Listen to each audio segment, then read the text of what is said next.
हम सब sustainable life की तरफ ही जा रहे हैं। तो मैं पहले से क्लियर थी कि मुझे प्लास्टिक फ्री और इको फ्रेंडली ही जो भी मैं बनाऊंगी वो मेरा इको फ्रेंडली रहना चाहिए।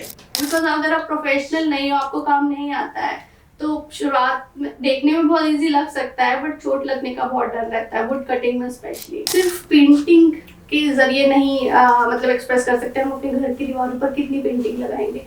तो मैंने उसको अलग अलग डिफरेंट फॉर्म देना शुरू किया और मैंने रिक्लेम्ड वुड पर आर्ट करना शुरू किया। लोगों के मन में एक फियर होता है बजट का कि आर्ट है तो बहुत महंगा होगा, बहुत ये है।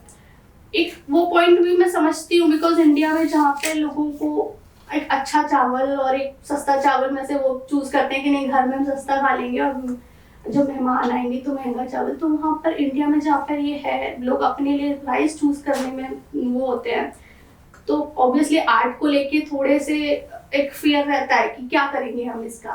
मुझे लगता है इंडिया में ना हम हर फॉर्म में आर्ट देखते आ रहे हैं शुरुआत से ही, कितनी अलग अलग जगहों पे हम जाते हैं वहाँ की आर्ट होती है, बट उन सबको साथ में लाना बहुत अभी कोई भी है ना इंडिया में इस तरह का कोई प्लेटफॉर्म नहीं है जो आर्ट को सब जगहों की आर्ट को एक साथ ला रहा हो। एक ऐसी दुनिया में जहाँ जिंदगी के साथ साथ आर्ट चलती हो, हमारे सामने तमाम सवाल होते हैं, जैसे सुंदरता क्या है मुश्किलें हैं। तो इन्हीं सवालों का जवाब तलाशने के लिए हमारे साथ हैं आज रंगसाजी की फाउंडर एकता लहार। एक तरह से हम जानेंगे कि वो क्या क्या चीज़ें हैं जो एक आर्टिस्ट के लिए ज़रूरी हैं और कैसे वो हमारी ज़िंदगी बदल सकती हैं। तो एकता, स्वागत है आपका डीएनए डायरेक्ट में। तो बताइए कैसे आपका सफर स्टार्ट हुआ? आर्ट का मुझे बचपन से बहुत शौक था, बिकॉज हम सब स्कूल में कुछ ना कुछ पेंटिंग करते रहते हैं, कुछ ना। तो लेकिन उसके बाद जब मैं बड़ी हुई तो मुझे एक शौक था कि अपना घर सजाने का। भले मैं स्कूल के बाद जब हॉस्टल में रही कॉलेज में, तो मैं अपना रूम डेकोर करके रखती थी और मेरे हॉस्टल की लड़कियां कहती थी कि हमारा भी तुम डेकोर कर दो। फिर उसके बाद जब मैंने अपना फ्लैट लिया तो मैंने उसको अपने कम बजट में कैसे स्क्रैप की चीज़ों से घर को डेकोर कर सकते हैं, तो मैंने वो किया। बिकॉज बाज़ार में जो सामान मिलता है उसमें बहुत ज़्यादा पर्सनलाइज टच मुझे नहीं मिल पाता है कि फ्लावर वाज हो गए, फोटो फ्रेम्स, हम सब वही चीज़ें लगाते हैं। तो मुझे ना कुछ क्रिएट करके जिसमें मेरे इमोशंस हो, मैं कैसे अपने घर को सजा सकती हूँ। And I am also into literature. तो एक तरफ आर्ट था, एक तरफ लिटरेचर और एक तरफ होम डेकोर। मैं तीनों को साथ में लेके आई कि लिटरेचर मेरा जो इंटरेस्ट है और होम डेकोर, तो उसको मैंने आर्ट के ज़रिए एक्सप्रेस करना शुरू किया। एंड हम क्या है, आर्ट का मतलब सिर्फ पेंटिंग के ज़रिए नहीं मतलब एक्सप्रेस कर सकते हैं हम अपने घर की दीवारों पर कितनी पेंटिंग लगाएंगे। तो मैंने उसको अलग अलग डिफरेंट फॉर्म देना शुरू किया और मैंने रिक्लेम्ड वुड पर आर्ट करना शुरू किया। तो कितना मुश्किल था ये रिक्लेम्ड वुड पर काम करना? कितना मुश्किल हुआ आपके लिए? क्योंकि ये आसान नहीं है, ये बहुत ज़्यादा टफ चीज़ है। ये तो इसको लेकर आना, उसको पूरा बनाना, तो कैसे करा आपने? क्योंकि आपको कारपेंटर भी होना है कह सकते हैं। हाँ जी। स्टार्ट रिक्लेम्ड वुड पर, बिकॉज मैं बहुत सस्टेनेबल लाइफ में बिलीव करती हूँ और आज के दौर में जैसे हम सब सस्टेनेबल लाइफ की तरफ ही जा रहे हैं, तो मैं पहले से क्लियर थी कि मुझे प्लास्टिक फ्री और इको फ्रेंडली ही जो भी मैं बनाऊंगी वो मेरा इको फ्रेंडली रहना चाहिए। और साथ में ये था कि मुझे स्क्रैप की चीज़ें, तो एक दिन बालकनी में बहुत सारा सामान पड़ा हुआ था और जो हम दे देने वाले थे, हटाने वाले थे, तो मैंने उसमें से कुछ सामान निकाला और उसमें कुछ लकड़ी के टुकड़े थे। तो वहाँ मैंने, जो भी मेरे पार्टनर है आशीष, उन्होंने मुझे कलर्स गिफ्ट किए कि तुम यहाँ कुछ करो, कुछ डिफरेंट करो। तो मैंने उनको पेंट किया और लोगों ने उसको बहुत ज़्यादा पसंद किया। तो फिर मैंने लकड़ी के ही, मतलब वो मुझे बहुत, जैसे मैं वुड को देखती हूँ तो मेरा अलग ही प्यार सा इमोशन उसके साथ हो जाता है, मुझे उसको पेंट करने का दिल करता है। मैंने इनफैक्ट अपने घर के फर्नीचर भी पेंट किया हुआ है। हाँ जी आप कभी आइए तो देखिए, मैं घर का फर्नीचर भी पेंट किया है। वुड को पेंट करने के लिए उनको बहुत सारे स्टेप्स होते हैं, सिर्फ पेंटिंग नहीं होती, बिकॉज वुड हम कभी हमेशा अपने रॉ शेप में होती है। तो उसको फिर स्टार्ट होता है उसको कट करना, स्क्रैप करना, उसको सैंडिंग करना, उसको शेप, तो ये सब चीज़ें होती हैं। बहुत सारे टूल्स यूज़ होते हैं और हम करते हैं, हम दोनों साथ में मिलकर। आशीष ने शुरुआत वहाँ से की, कुछ लोग की हेल्प। तो जितना ये आसान दिखता है उतना होता नहीं है। हाँ थोड़ा मुश्किल तो है, बिकॉज कई बार बिकॉज अगर आप प्रोफेशनल नहीं हो, आपको काम नहीं आता है, तो शुरुआत में देखने में बहुत इजी लग सकता है, बट चोट लगने का बहुत डर रहता है, वुड कटिंग में स्पेशली। आपने स्क्रैप की बात करी कि स्क्रैप से आप सामान बना रहे हैं। हाँ। तो आपको लोगों से कैसा रिस्पॉन्स मिला है जब आप कई एग्जीबिशन में जाती हैं, कई जगहों पर आपके स्टॉल रहते हैं, तो जब लोग इन चीज़ों को देखते हैं तो उनका क्या रिस्पॉन्स रहता है? लोग को ना बहुत ज़्यादा पसंद करते हैं। मुझे लगता है इंडिया में ना हम हर फॉर्म में आर्ट देखते आ रहे हैं शुरुआत से ही, कितनी अलग अलग जगहों पे हम जाते हैं वहाँ की आर्ट होती है, बट उन सबको साथ में लाना बहुत, अभी कोई भी है ना इंडिया में इस तरह का कोई प्लेटफॉर्म नहीं है जो आर्ट को सब जगहों के आर्ट को एक साथ ला रहा हो। अगर हम बंगाल जाएंगे तो हमें वहाँ की आर्ट मिलेगी, बंगाली आर्ट में बहुत अच्छे, हम राजस्थान जाएंगे तो हमें वहाँ की आर्ट, बट अब हम चाहें कि हमें यहाँ बैठे बैठे जैसे आर्ट का कुछ हम सब जगहों की आर्ट फॉर्म हम चूज कर सके, हम किस तरह से कस्टमाइज करवा सके, वो उस तरह का कोई काम कर नहीं रहा है। बहुत ऑर्गेनाइज्ड वे में तो नहीं कर रहा है, अगर कोई कर भी रहा हो तो मेरी कोशिश वही है कि मैं आर्ट को सबको साथ में लाके एक रंगसाजी के प्लेटफॉर्म के जरिए मैं आर्ट को एक मंच देना चाहती हूँ कि वहाँ पे हर जगह की आर्ट को हम कस्टमाइज करवा सकें अपने तरह से। एग्जीबिशंस में जाती हूँ, लोगों का बहुत अच्छा रिस्पॉन्स आता है, लोग पसंद करते हैं। रही बात आर्ट को लेके, लोगों के मन में एक फियर होता है बजट का कि आर्ट है तो बहुत महंगा होगा, बहुत ये है। एक वो पॉइंट भी मैं समझती हूँ, बिकॉज इंडिया में जहाँ पे लोगों को एक अच्छा चावल और एक सस्ता चावल में से वो चूज करते हैं कि नहीं घर में हम सस्ता खा लेंगे और जब मेहमान आएंगे तो महंगा चावल, तो वहाँ पर इंडिया में जहाँ पर ये है लोग अपने लिए राइस चूज करने में वो होते हैं, तो ऑब्वियसली आर्ट को लेके थोड़े से एक फियर रहता है कि क्या करेंगे हम इसका, है ना। बट वही आर्ट एक पॉजिटिविटी देती है, एक आपको मोटिवेशन देती है। हमें जाने जाने पता नहीं चलता कि हम कभी डिप्रेस फील कर रहे हो या हम कभी घर में बैठे हैं और कोई लाइन हमारे पास या कोई प्यारा सा तोहफा किसी ने हमें दिया हो या कुछ आर्ट, तो वो हमारे अंदर एक वो फीलिंग जो पॉजिटिविटी पॉजिटिव एनर्जी की तरफ हमें ले जाती है, तो वो आर्ट जो काम करती है वो आई थिंक वो उस तरह से और कोई चीज़ नहीं कर पाती है। तो आर्ट के प्रति लोगों का रवैया बहुत अच्छा है। कहीं कहीं लोग थोड़ा सा अपने आप को पीछे करते हैं, बट अगर उन्हें इस चीज़ के बारे में थोड़ा अवेयरनेस हो, आर्ट को लेके और ज़्यादा लोगों को जोड़ा जाए तो लोग समझते हैं। दर्शकों को हम बताना चाहेंगे कि कई बार ऐसा होता है कि आर्टिस्ट अपने आर्टवर्क के प्राइस को लेकर के तमाम चीज़ें सुनते हैं, तो एक ऐसे सवालों पर आपका क्या रिएक्शन था? क्योंकि आपके पास कोई, मान लीजिए आपने की चेन बनाई या आपने कोई वॉल हैंगिंग बनाई, तो हो सकता है कि कोई कस्टमर आए आपसे कह दे कि यार इसमें है क्या, ये क्यों इतना महंगा है, तो क्या कहना चाहेंगे इसके लिए आप? तो जैसे मशीन वर्क में तो हम एक ही पीस के लाखों पीस एक साथ आ जाते हैं।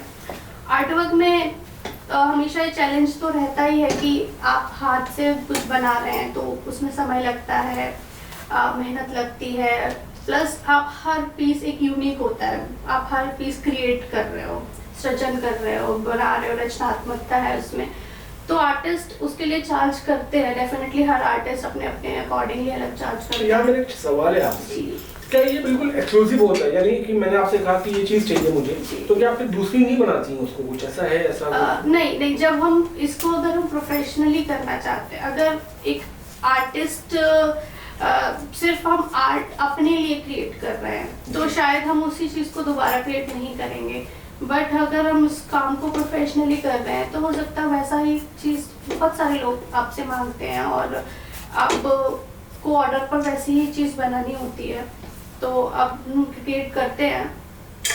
और बजट का है कि अगर हम इस चीज़ को प्रोफेशन में है, प्रोफेशनली इसको कर रहे हैं, तो हमको रेंजेस रखनी पड़ती है। हम इस तरह से भी नहीं कर सकते हैं कि हमारा आर्ट है तो हमारी प्राइस इतना ही रहेगा। फिर आप एक ऐसी कंट्री में हो जहाँ पर, जैसे मैंने अभी पहले भी कहा, कि लोग उस चीज़ से जूझ रहे हैं, तो अगर आपको उनको उससे जोड़ना है तो हम बहुत ज़्यादा अपने प्राइस रेंज हाई नहीं कर सकते। बहुत एक्सक्लूसिविटी के लिए हम शुरुआत कर सकते हैं बहुत कम प्राइस के लिए भी कुछ प्रोडक्ट्स रख के, साथ में हम ये कि कस्टमाइजेशन जिस तरह से होगा फिर उस तरह से प्राइस रहेंगे। चैलेंजेस क्या क्या आते हैं, मतलब ऐसे काम में जिसमें आप जुड़े हुए हैं, तो क्या क्या चैलेंज हैं जो आप फेस करते हैं?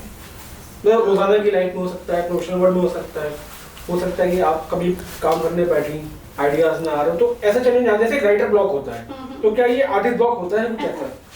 नहीं, एक्चुअली आर्टिस्ट के पास बहुत सारे आइडियाज होते हैं, हम क्रिएट नहीं कर पाते, पता नहीं रहते कि कितना सब कुछ एक उसमें कहाँ डाले। ऐसा चैलेंजेस आते हैं कि चैलेंजेस बहुत सारे, जैसे अगर मैं उसको एज एन एंटरप्रेन्योर जैसे मैं कर रही हूँ, अगर मैं उस तरह से बात करूँ तो शुरुआत में बहुत चैलेंजेस आते हैं कि आपको अप्रिशिएट करने वाले तो बहुत लोग मिल जाते हैं, पर आपको क्लाइंट्स मिलने में शुरुआत में दिक्कत हो सकती है, क्योंकि अगर सोशल मीडिया बहुत डिफरेंट तरह से काम करती है कई बार कि हमें किसी के प्रोफाइल पे शायद बहुत सारे व्यूज आ रहे हैं, किसी के पर नहीं, और व्यूज आने के बाद भी आपके क्लाइंट पे वो कन्वर्ट हो रहे हैं या नहीं हो रहे हैं।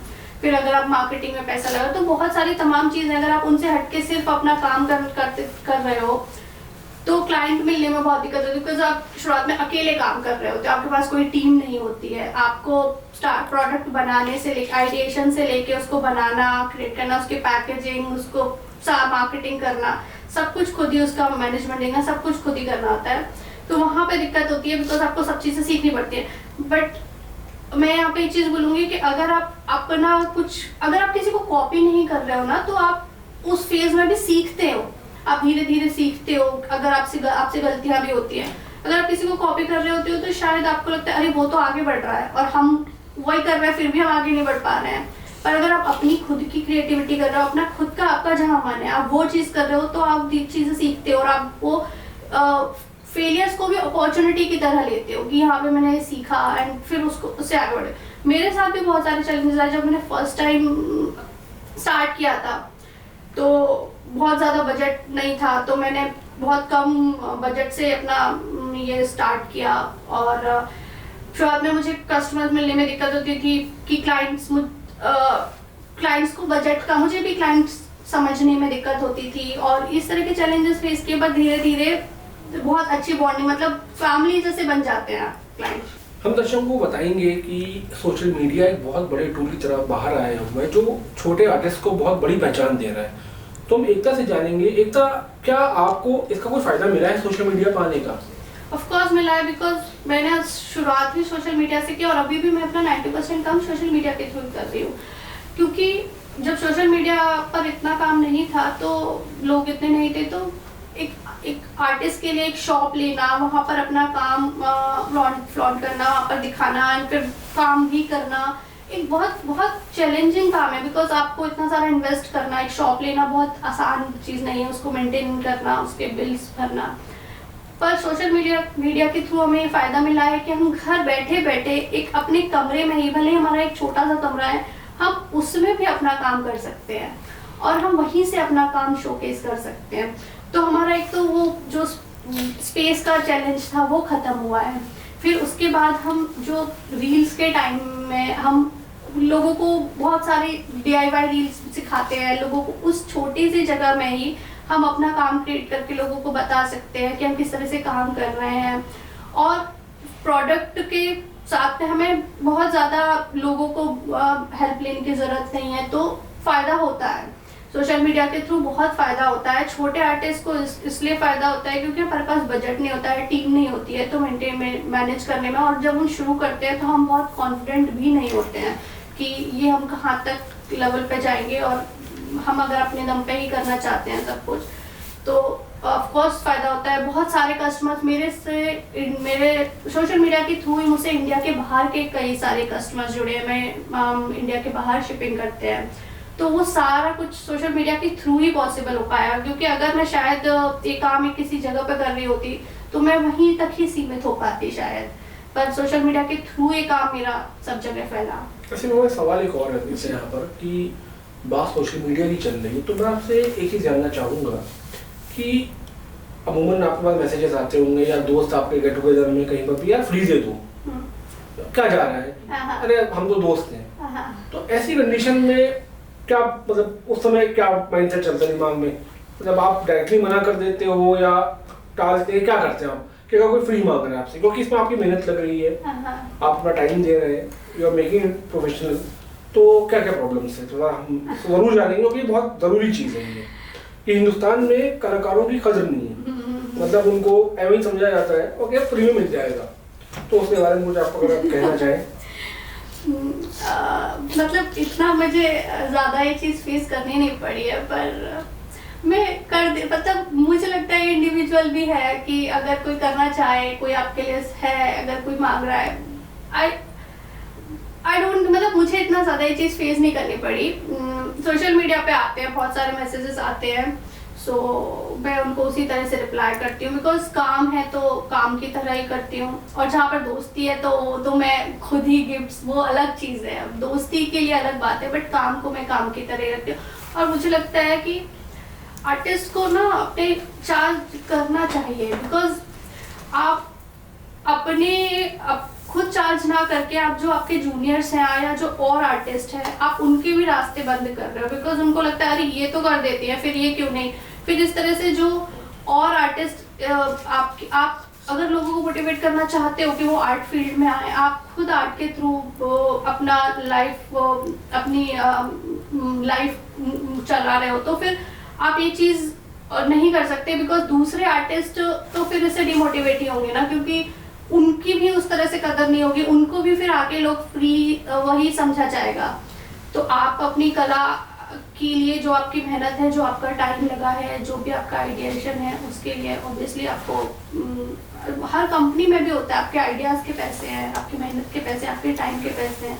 जरूरी नहीं जो आप सामान, जनरली लोगों में ये पर्सपेक्टिव होता है कि अच्छा आपने ये लिया, ये तो इतने का आता होगा, अगर इसके पीछे जो लकड़ी का टुकड़ा है, मान लो वो लकड़ी का टुकड़ा अगर 100 रुपए का है, 200 रुपए का है, तो वो उस टुकड़े की कीमत लगाते हैं। मेन जो आपकी कीमत होती है वो आपके आइडियाज की होती है जी। तो कितना टाइम कंज्यूमिंग है एक आर्ट वर्क बनाना, मतलब छोटा से छोटा बड़ा, मतलब मैक्सिमम आपको कितना टाइम लगा एक आर्ट बुक बनाने में, और मिनिमम कितना लगा है?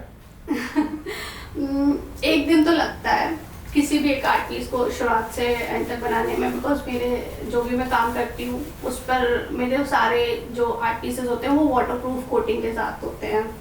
तो और जो कलर्स भी मैं यूज़ करती हूँ प्रीमियम क्वालिटी के कलर्स यूज़ करती हूँ, तो कलर्स को ड्राई करना, फिर उसके बाद सेकंड कोट करना, उस पर जो भी आप आर्ट वर्क कर रहे हो वो करना, बिकॉज डिफरेंट कलर मिक्सिंग का भी रहता है, तो एक सूखने के बाद दूसरा कलर करना, तो टाइम टेकिंग प्रोसेस और टाइम तो लगता है। आपने बताया कि आप लिटरेचर से भी जुड़ी हैं, तो लिटरेचर ने इस लाइन पर जो यहाँ आप काम कर रहे हो कितना आपको हेल्प कर रहा है?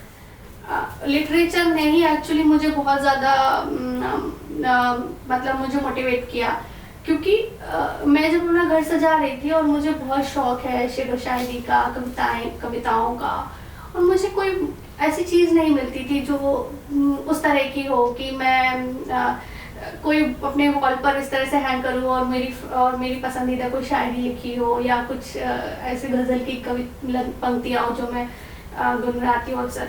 तो फिर वो मैंने खुद क्रिएट किया, जो मेरे पास जो मैंने शुरू किया, जो मैंने खुद क्रिएट किया, उस पर मैंने गुलजार साहब की शायरियाँ लिखी, फैज़ की लिखी, और कुछ बहुत अपनी पसंद की जो पंक्तियाँ थी वो लिखी।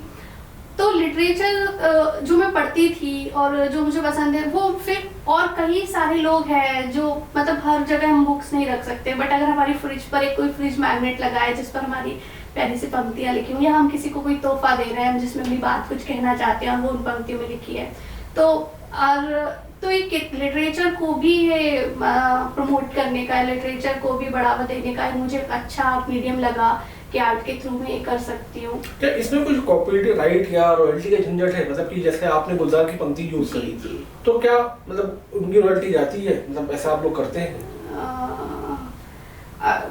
मैं परमिशन लेती हूँ हमेशा, जैसे किसी जो कॉपीराइट का तो जो 60 इयर्स के बाद अगर आप किसी की पंक्तियाँ यूज़ कर सकते हो वो आईपी के उसमें नहीं आती है।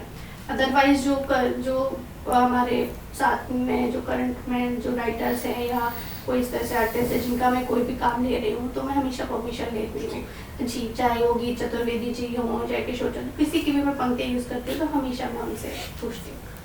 ये डायरेक्ट में ये थी हमारे साथ एकता नाहर। एकता से हमने जाना कि आर्टिस्ट होना आसान नहीं है, एक मुश्किल जॉब है, एक मुश्किल टास्क है, और सबसे बड़ी बात यहाँ कोई भी चीज़ फ्री नहीं है। शुक्रिया एकता, बहुत बहुत शुक्रिया आपका। Thank you so much.